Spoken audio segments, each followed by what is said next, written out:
Hi, you're listening to After Dinner Conversations, short stories for long discussions. What that means is we get short stories, we select those short stories, and then we discuss them specifically about the ethics and the morality of the choices the characters and the situations put us in. Why did you do this? What makes you do this? What makes us good people? What's the nature of truth, goodness, all of that sort of stuff. And hopefully we're all better, smarter people for it and learn a little bit about why we think the way we think. So thank you for listening.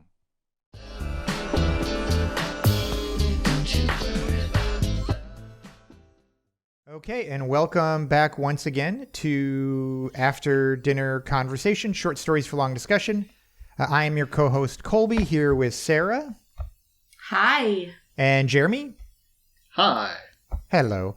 And we are doing yet another story. We're two stories in a row as opposed to our 6-month break we had there for a while. This one is The Growing and Weeding of Dandelions by Tim Sharp.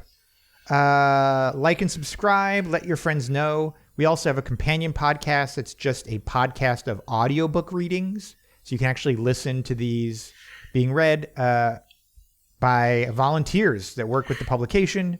You can subscribe to the magazine. It's now a print and a digital magazine. Get it mailed to your house every month in I think like 20 countries now. Yeah. And this is a story from our December 2020 magazine. So I go really quick at the beginning here because I don't know if you guys listen to many podcasts. I listen to a fair number. And I keep track of how long I have, like how far do I have to skip forward before the podcast really starts? And it's usually like 4 to 7 minutes. And I'm like, what? Like we can beat that. Right. I'm like, guys, like I'm sure you spent a lot of money on your fancy intro. I don't want to hear 4 minutes of your intro before the podcast starts. All right. So I did the last one that we did. Do either of you want to cover The Growing and Weeding of Dandelions, or you just want me to do it? No, you can go ahead. Okay. Sarah, did you want to do it? I'll join in with you, Kolby. Okay, correct me. How about that? Because I frequently make mistakes. Well, how about I'll start? Okay, you start, please. So, do we already cover the author? Yeah, Tim Sharp. Okay. So, in this story, there's a ship full of people. They have spaceship, by the way, not like a ship. Sorry, yeah. A spaceship full of people. They've been growing this population for generations as they travel from one star system to another. And they think they have found another planet that is empty to colonize. So their whole thing is to continue the human race by finding empty planets to colonize. And so they think they found another planet to colonize, but as they're closing in on this planet, they are receiving radio signals from it. And they're like, directed radio signals. Directed radio signals. They're like, oh no, there's already life on this planet. So we can't just come in and drop our colony, which is what they have apparently been doing for generations and generations. They said like 1,000 years, yeah. Yeah, so like the idea is like they go to a planet, drop their colony, take resources from the planet to continue to repair their spaceship and regrow their population, feed people, and it's something like 400 years between planets. I think it was six or seven generations, I think is what they said. Yeah, and so now they've arrived on this conundrum where they've encountered a planet that is already populated. Right. So they're trying to figure out what to do. And they can't just go buy it because the population of the ship has continued to grow and their resources have begun to dwindle. So they sort of time it correctly, right? Where they leave with resources but few people, and then over 6 or 7 generations, they have a full ship but few resources by the time they arrive. Exactly. Yeah. So they can't just bypass it and go to a different planet because of the space between habitable planets. Right. Yeah. So they have this conundrum, like, we're going to sacrifice our own people to leave these people alone, or do we A, wipe these people out and take it over, because we know we're technologically advanced. Yeah, don't they say that they're the equivalent of like the early 1900s is what they were thinking? Right, because they just discovered radio, so right. That's what their technology level is. Right. Or B, try to cohabitate. You know, and they even argued something like, you know, and we figured out how to get along, you know, thousands of years ago with other people, so we know we can do this. Right. Which struck me as odd because they're also just talking about wiping them out in the same conversation. So clearly you really haven't figured out how to get along with other people. Or C, just sacrifice themselves, move on, hope they find something better or are able to figure this out. Yeah. So that's the whole conversation. So this whole story takes place inside of like a conference room. It's like it's like executive officers or something. Yeah. Leadership. Yeah. And they're trying to, one of them floats the idea of putting up for a vote. And they're like, you can't put it up for a vote with the colonists because they're going to vote to colonize. Right. Because they want to get off this boat. Like, they want to get off this ship and colonize. Yeah. Because they're already living in really tight quarters with limited resources. Right. And more limited every day. Yes. Yeah. I don't know how this hasn't been... I love how the story ends. Oh, I don't even remember how it ends. I think it ends with, like, they don't know what they're going to do, I thought. Exactly. Right. Like, okay. You don't know what they're going to do. Which is, a good way to present this story. Yeah. It, like, literally leaves you with the cliffhanger question. What would you do? Yeah. They're like, the captain is like, settle in, go get a change of clothes and some coffee, because we got to settle in and figure this out. How many days do we have left before we can bypass this planet and move on? Or intercept this planet? Gets a change of clothes and some coffee because we got to figure this out. So I will say, just to go to your point, it sounds like you liked this story as well. I will just mention that. So there's a thing called the Pushcart Prize, where you can't nominate yourself. Only the literary magazine that published you, can nominate people that it's published, and it's limited how many people you can nominate as a literary magazine. I think you can nominate like 4 or 5. So for 2020, this was one of the 4 or 5 that I was like, I'm nominating this one. This was this was one of my choices for the year. I don't remember what the other ones were. I think one of them for 2020 was like Bill and the Tooth Fairy. I think another one. Yeah. Oh my gosh. I think another one was the one about Roosevelt, Teddy and Roosevelt. I think was another one of the ones. And this, I think, was also one of the ones I nominated. Oh, I feel so privileged that I know all of the stories that you're talking about. Yeah, we've been doing this a while. Yeah. And so you're giggly. Is that just the wine, or did you like this story quite a bit as well, Sarah? It's not wine, it's vodka. Okay, good. I like the question this poses. Yeah. I like the question posed more than the writing, truthfully. Like, I thought the writing was functional, but I thought the question was, like, inspired. So, when you're a colonizer, and I like that the one character, what's her name? She's a name. I don't know. Anna? I think so, yeah.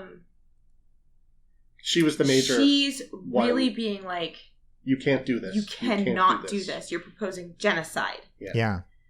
And there was a line. There was a line in there that somebody said. The names all blended together to me. Like I really. This is one of my. This we don't spend we're enough time literally with talking about our families and our children. Right. And it's more than just like you're on a boat in the ocean. This is like there are 400 years between you and the next port. You are all going to die. Yeah. But the alternative is wiping out a civilization. Yeah. Right. I would like to think that would be on Anna's side and be like, no, we don't do that. That's not what we're in the business of. We don't kill people. But like if I'm looking at my kids. So that's where the story is like an interesting thought process. Like what do you do? Yeah.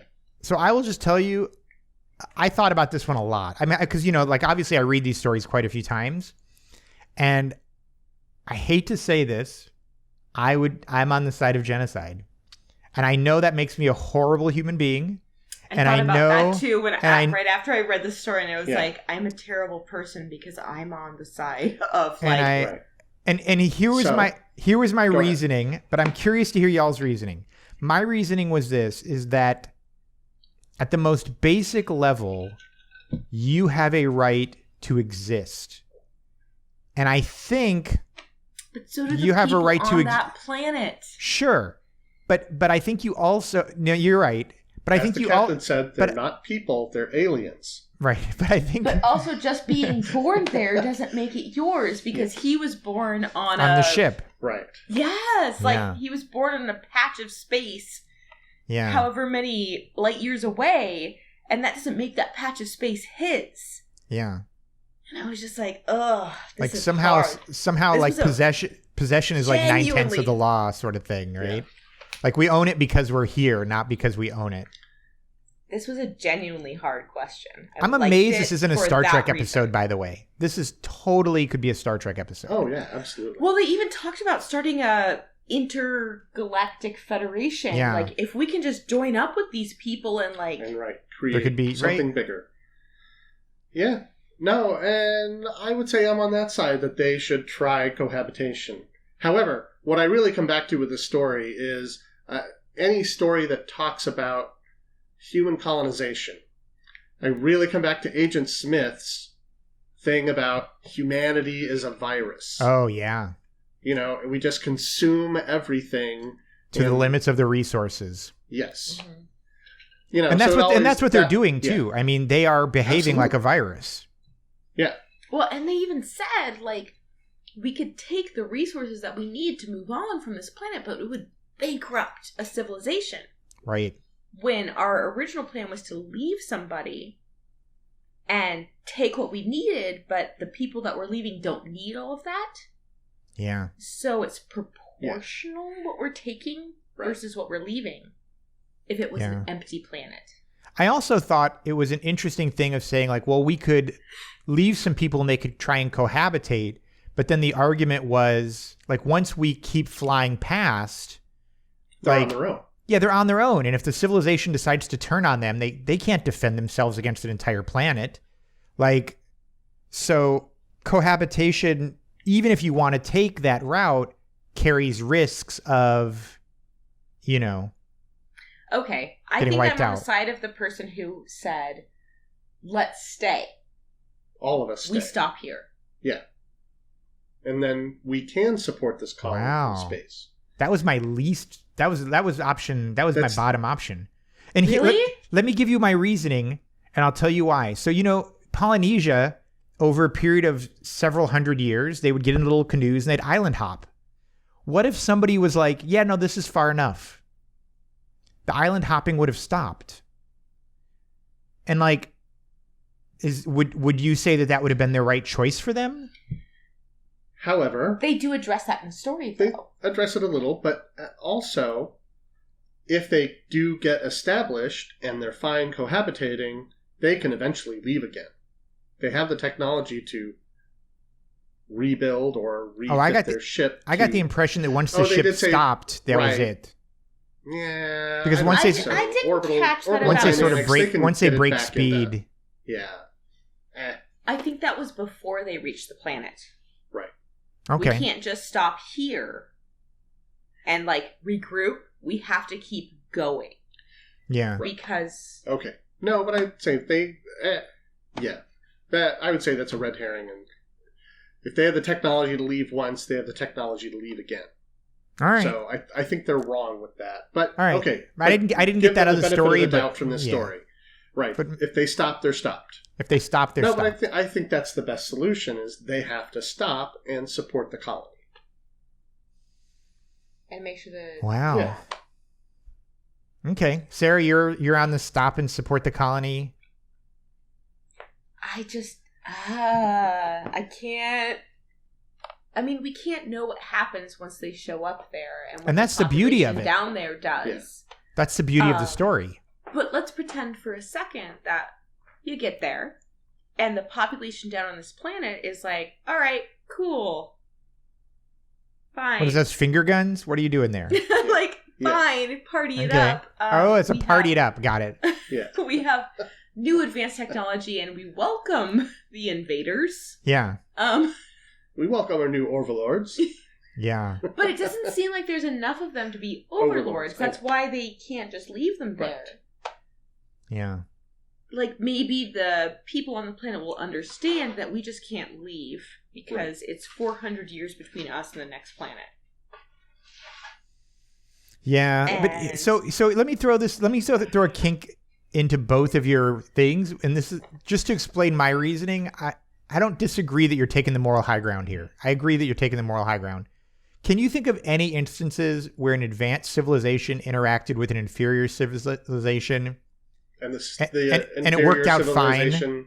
Right. Survived? Well, give me an example of what you're talking about. Let's take... That's not a racist one. Let's take of all of North America. Like, Native Americans got the short end of that stick. People in Brazil got the short end of that stick. People in the Caribbean got the short end of that stick. People in Africa are still suffering the sort of remnants of the problems created by colonialism. So if you say that, then I'm on the side of leave the people alone and kill yourselves. I mean, the best version of this I could come up with... Because they've already got other colonies on other planets. Yeah. I mean, the best version of this I could come up with would be the example of Hawaii, right? Where just a bunch of white people come in and drive up land prices, and Hawaiians live on a place that they can't afford anymore as sort of, tour guides. I'm oversimplifying, but you get my point, right? Like, Hawaii's is the best case scenario that like history has shown us. Or maybe, and it's not. Then I'm on the side of like keep driving, like, and it's not a good, and just move on. It's not a good example. And it's not a good case scenario. That's my point. Okay, so now you've gone from stopping and commingling to driving by. I can't get on the side of genocide. But okay, so let me go back. I never finished my thought. Okay. So doesn't a sentient being, whatever, a person, don't they have the right to force their existence on their surroundings? So let's Says say the virus. Yeah, but isn't that like the very nature of what it is to be alive, is that you have an inherent right to do the things necessary to exist? Whether that's a whale eating millions of plankton, that's a genocide, or that's a civilization. Like, if they had an option B, then okay, I'd be like, you know what? Like, don't hurt someone else because, you want styrofoam, or something. But they really make it sound like flying by is probably like more than likely a death sentence. Yeah. Maybe not, but probably. And so in that sense, I'm just like, don't you have a right to force your existence on others? No. Okay. No. I don't think I can get on with that. But aren't you the benefit? But okay, before I let Sarah off the hook, aren't you the result of that very philosophy? Like, you as Sarah are sitting there existing because Neanderthals don't exist. Because hundreds of other species don't exist. Me to make the choice as the captain of the ship.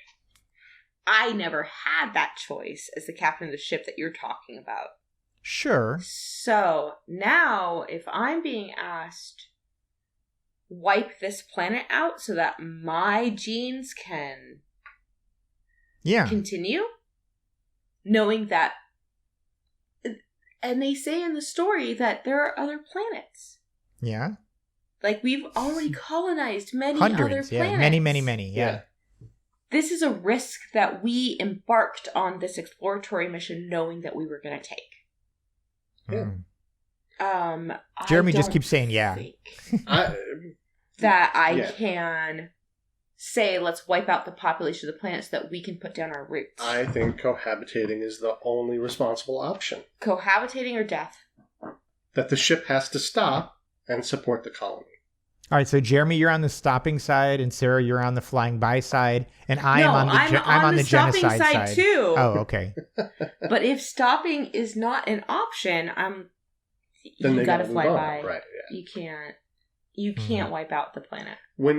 So Kolby, if you're saying that this was part of the risk that they accepted, that eventually they can't move on. I'm saying it's part of the risk that they accepted. So is it the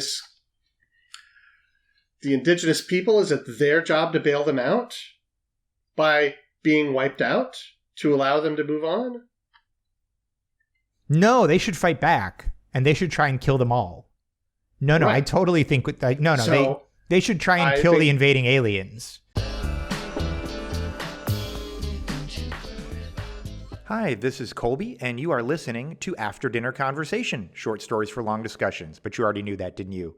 If you'd like to support what we do at After Dinner Conversation, head on over to our Patreon page at patreon.com/After Dinner Conversation. That's right, for as little as $5 a month, you can support thoughtful conversations like the one you're listening to. And as an added incentive for being a Patreon supporter, you'll get early access to new short stories and ad-free podcasts, meaning you'll never have to listen to this blurb again. At higher levels of support, you'll be able to vote on which short stories become podcast discussions, and you'll even be able to submit questions for us to discuss during these podcasts. Thank you for listening, and thank you for being the kind of person that supports thoughtful discussion.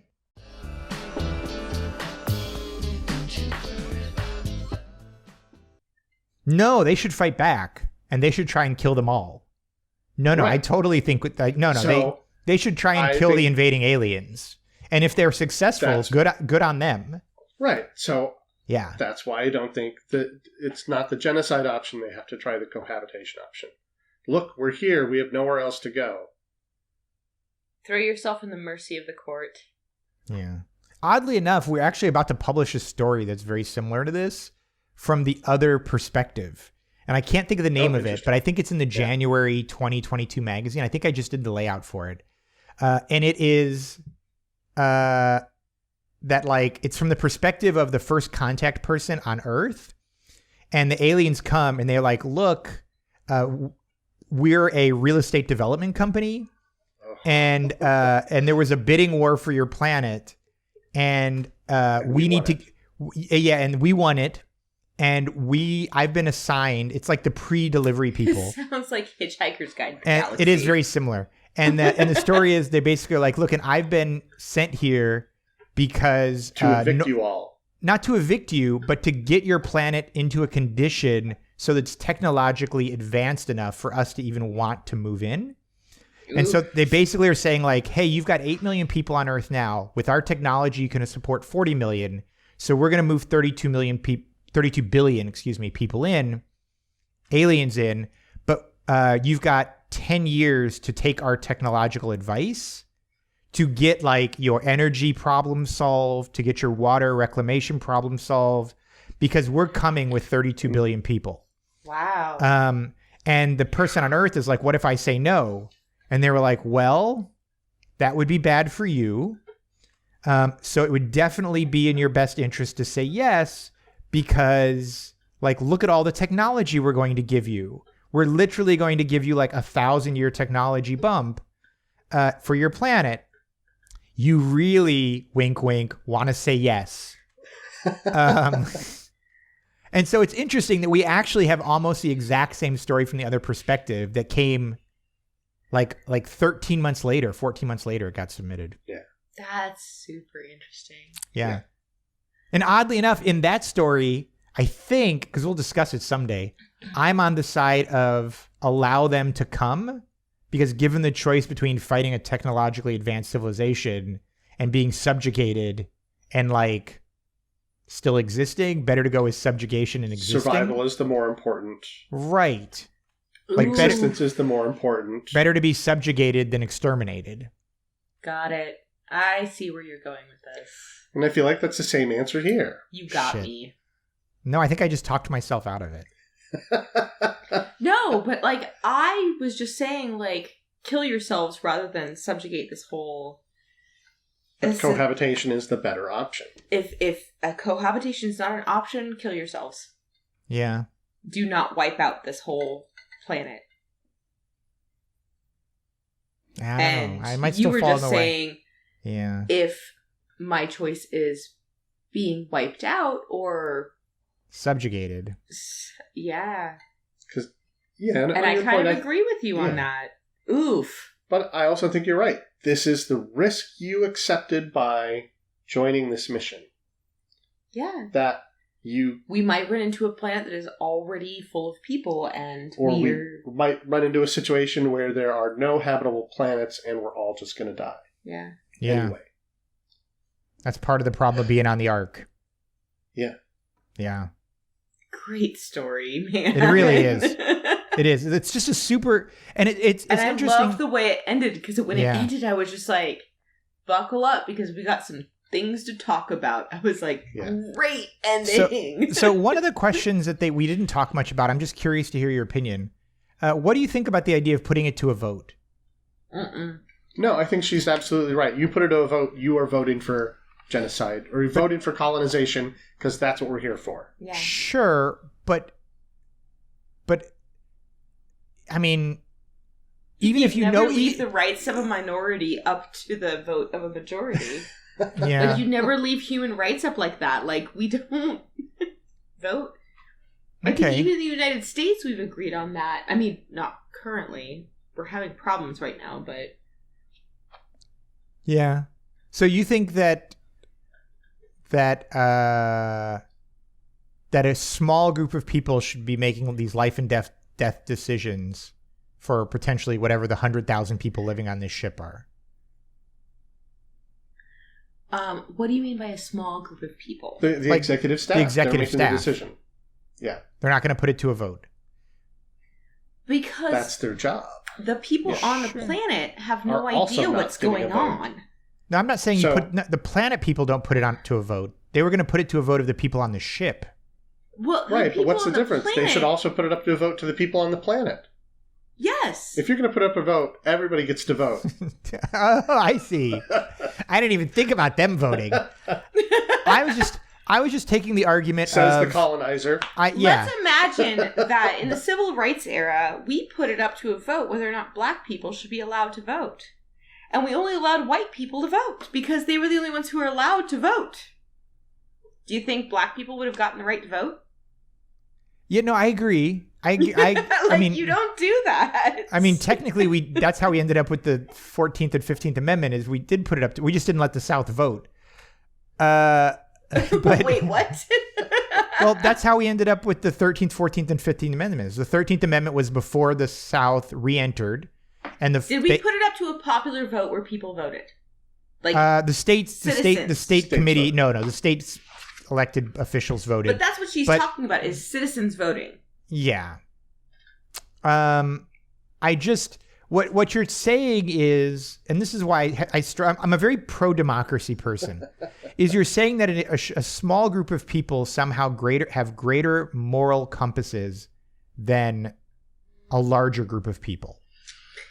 Oof. Good question. That's the whole point of representative democracy. Like if an executive committee is able to make this sort of moral decision, then why is it everyone isn't able to make this moral decision?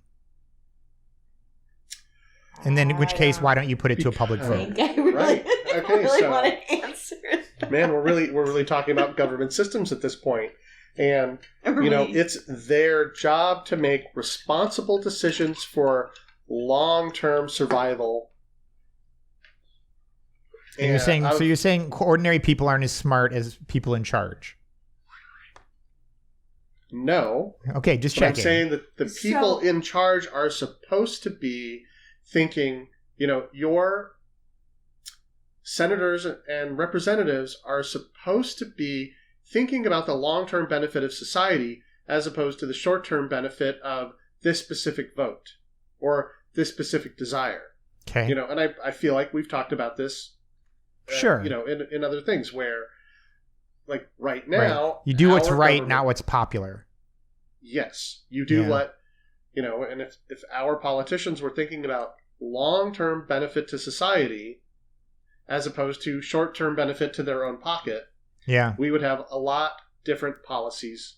We Sure. would see a lot different, you know, national policies. So the people in charge are supposed to be trained and educated to think about long-term benefits as opposed to short-term benefit to me. Okay. And they should be making decisions that are hard based on those criteria and not just Hard this decisions. decision. Right. You know, if you let everybody vote, do you want to live or do you want to kill all these other, you know, and that requires killing all these other people, or the better, you know, or do we try to cohabitate? So when women got the right to vote, what gave us the right to vote? The 19th Amendment. Right. So if we put the women's right to vote on a ballot for the whole population, do you think it would have passed? I don't know. Because women weren't allowed the right to vote at that point. Sure. In some states they were, but I understand your point. That's Yeah, I don't know. kind of where I'm going with this. Like, we don't Yeah. really put these... So your thought is that the people that are in charge have a greater level of maybe education or knowledge or responsibility than the person who like picks up your trash. I feel like in some ways that people of color and women lucked out in a sense. I think you need to go to the state fair. That's what I'm saying.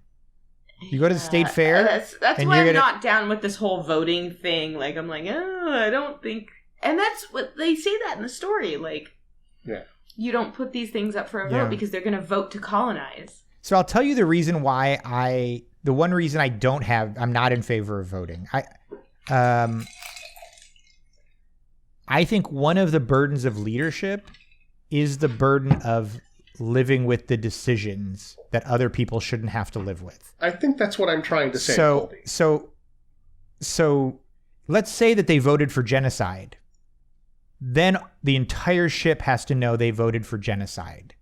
And if just a few people voted for it, then everyone else can get the benefit of it, but be absolved from the guilt of it.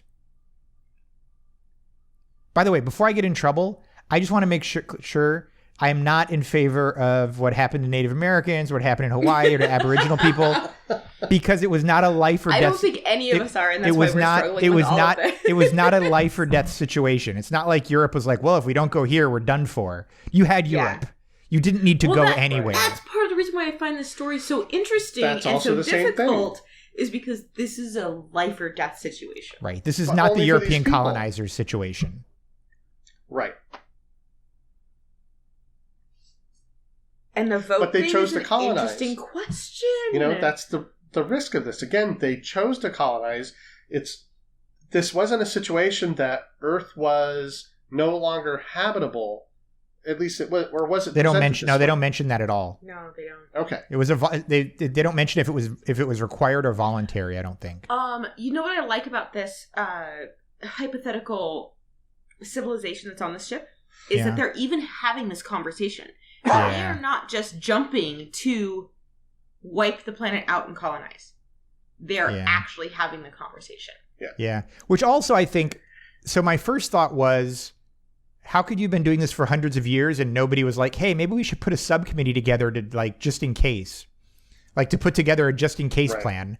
But I think the idea is that it was seen as such an impossibility that there was no reason to put together the committee. They'd never found it before. And thousands of years of exploring. Right. It just didn't even occur to them it was possible. So this is your ship that's a sacrificial ship.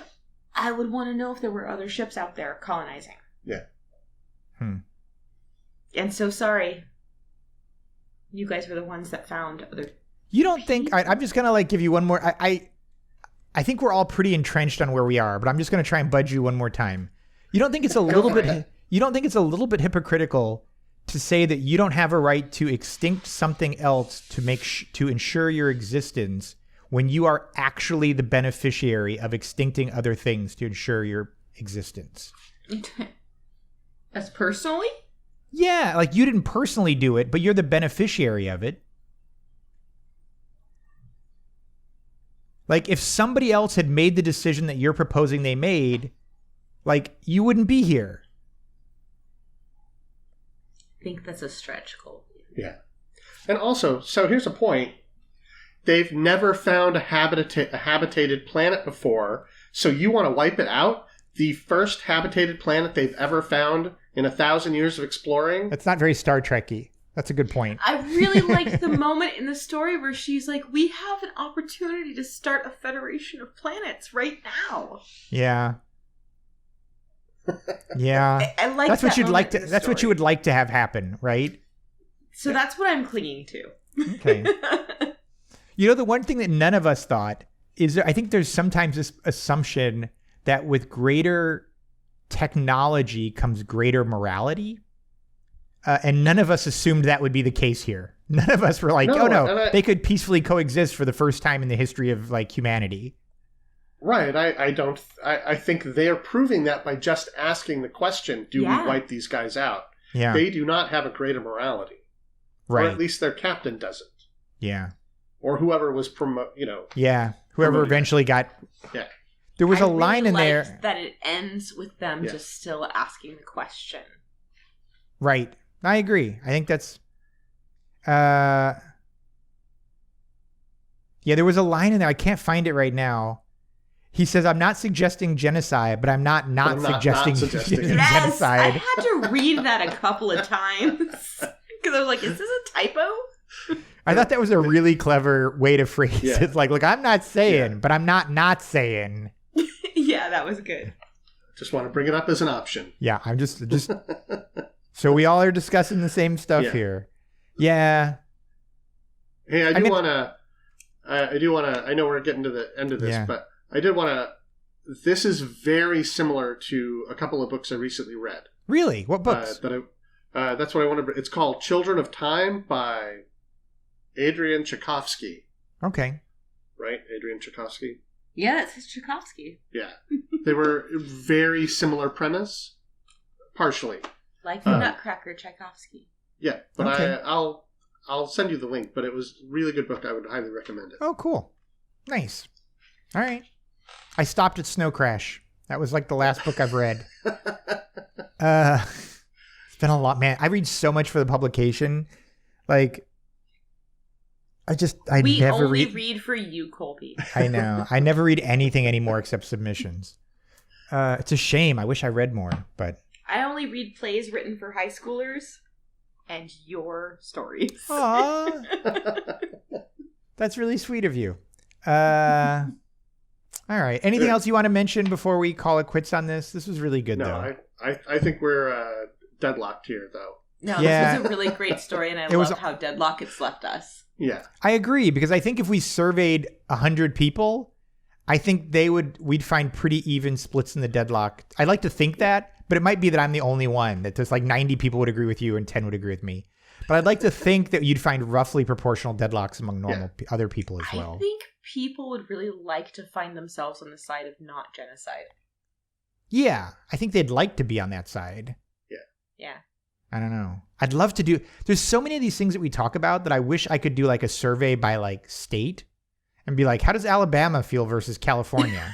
Oh, God. Right? Like, how does North Dakota feel? Like, I think that would be super interesting just to see how there are regional differences in a lot of these stories. But maybe you need to start figuring out how to do polls, man. Something, man. I just figured out the TikTok yesterday. Oh, you figured out the TikTok? Yeah. I don't like it, but it's what people are on. So I go to where the people are. Yeah, I don't know about that TikTok, man. All right. Hey, I'll talk to you guys later. Like and subscribe. Thank you so much for the conversation, Kolby. Bye-bye.